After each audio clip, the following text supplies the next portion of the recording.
Bueno, obviamente que es el tema que centra toda la atención a nivel mundial y también acá, por supuesto, en nuestro país. Y a propósito de esto que escuchábamos, la declaración del presidente de la República, esta declaración conjunta con varios países, es que vamos a recibir con mucho gusto ya tempranito a Álvaro Padrón.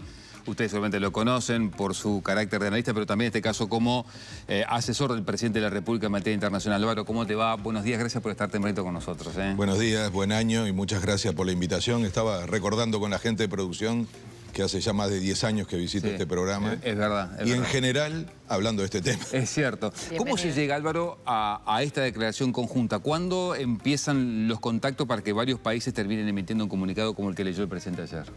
Bueno, tiene que ver con una coincidencia sobre los principios, ¿no? Hay un punto de referencia que es compartir una mirada que además no tiene que ver solo con la región. Yo creo que hoy es muy importante decirle a la gente que lo que está pasando en Venezuela no es un problema ajeno. No es, vieron esa idea de política exterior, ¿no? Como si fuera algo que no nos involucra, que es externo. Bueno, esto tiene mucho que ver con el futuro de la región, del país, con el futuro del mundo. Nunca vi un aspecto vinculado a América Latina que tenga tantas repercusiones internacionales. Porque viene a ser como una alerta. Por eso está incluido España en esa declaración. ¿Y a qué se atribuye?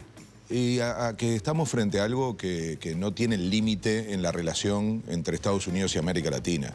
Porque ya se refirió a Groenlandia, Groenlandia involucra directamente a Europa, a Dinamarca, pero a la Unión Europea como tal. Y así podemos seguir, es decir, estamos frente a un cambio de época en la forma en que se relacionan los países y en cómo algunas potencias, y esto hay que tener mucho cuidado, hay una parte de la conferencia de Trump del sábado que pasó desapercibida, que es cuando una periodista le habla de Rusia, ¿no?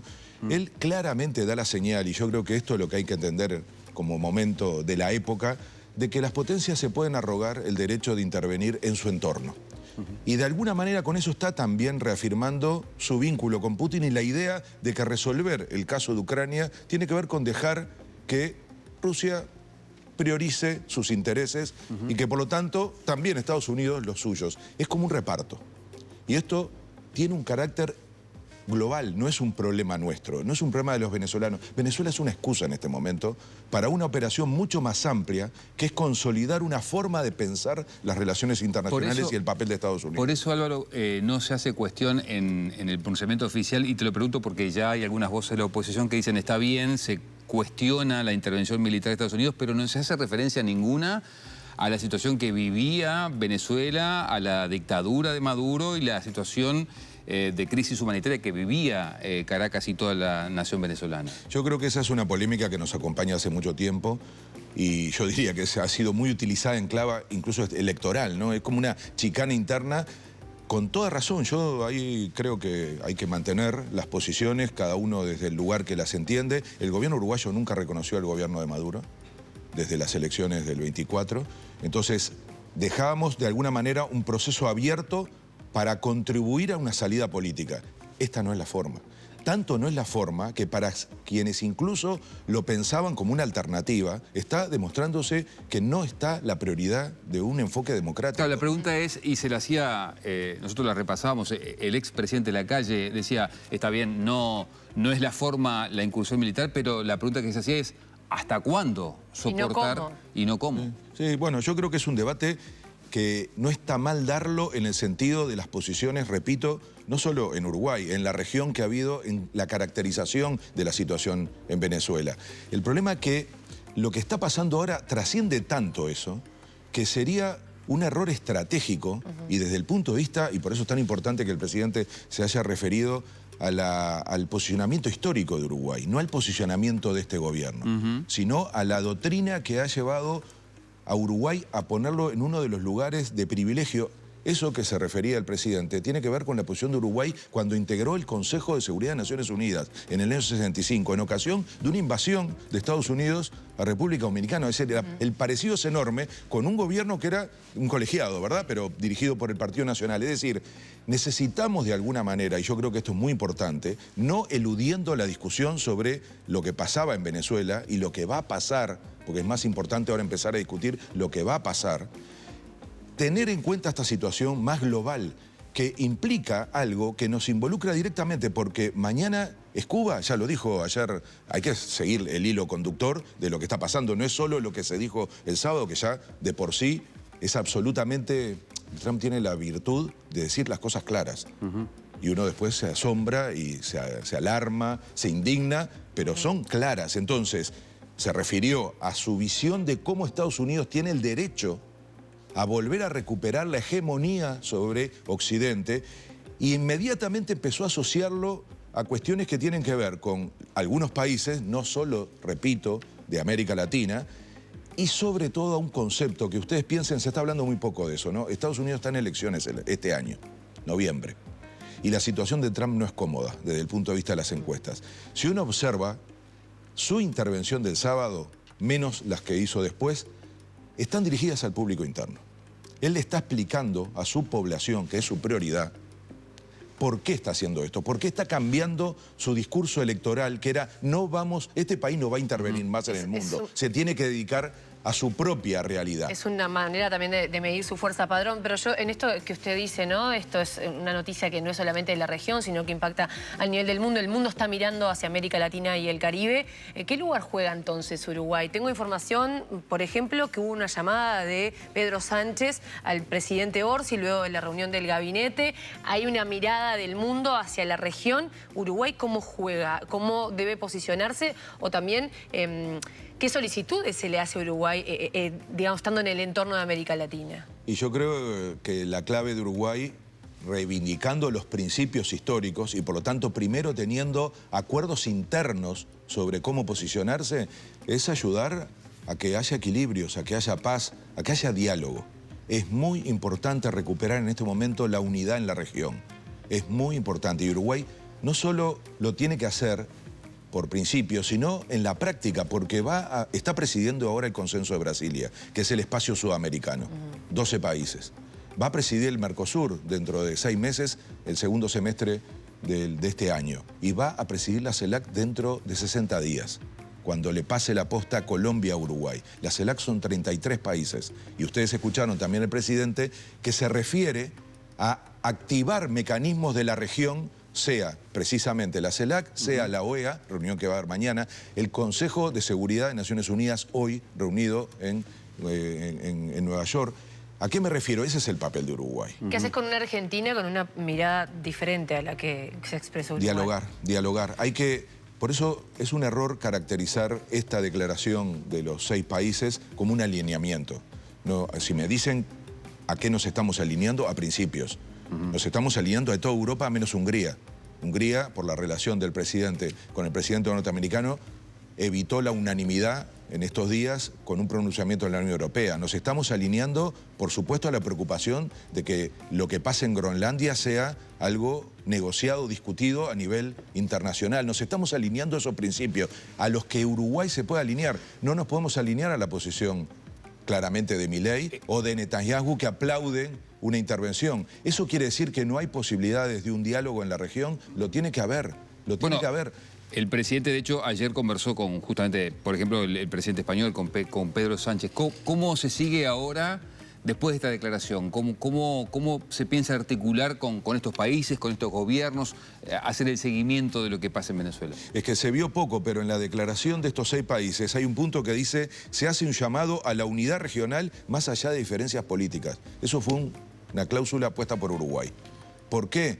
Porque estamos convencidos que en la región, respetando la diversidad, necesitamos puntos en común. Lo peor que puede generarse ahora es una división en la región. ¿Hay diferencias? No tengan duda. Pero vamos a necesitar, en primer lugar, tener una posición común. Perdón, ¿se habló con Milei para intentar que también forme parte de esta declaración? Por ejemplo, Milei, porque no están todos los países de la región. ¿Por qué no están todos? Porque hay diferencias. Esto ya vino de la discusión, recuerden la cumbre del Mercosur en Foz de Iguazú. Entonces... ¿Pero Milei no quiso firmar esto? ¿Lo hablaron con él? No, o sea, la CELAC es la que tiene que llegar a un consenso. Hubo una convocatoria ayer domingo, no hubo acuerdo en una declaración, pero se va a seguir trabajando. Repito, este capítulo en la declaración de ayer de los 6 países es clave. Es clave para España en relación al resto de la Unión Europea. Se dan cuenta que España firma una declaración con otros países al mismo tiempo que negocia con la Unión Europea una declaración común. Lo mismo vamos a hacer nosotros.